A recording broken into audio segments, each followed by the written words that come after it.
Okay, this is actually going to be take two. Putting this Noco NLP14 in there. And what I'd done before is I'd used 2 large spacers to get the height of the batteries the same. Of course, this isn't a factory battery that was in anyway. Probably some eBay special.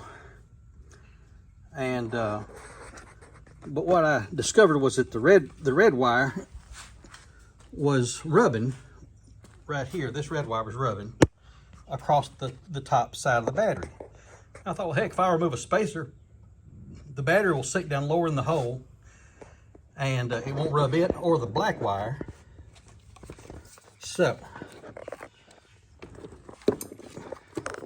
because this whole thing is getting it started is the hard part. Just kind of center it up in the hole best you can, and then once you got it, you got to pull up on this strap a little bit in order to angle it and get it started. So, oops.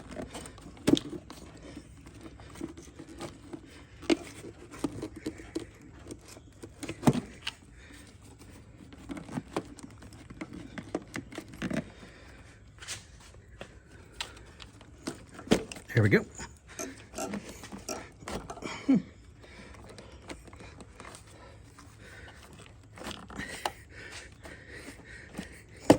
There we go. All right, I'll pop the little black cap off. There we go. Look at here, boys. Look at there. She's down in there.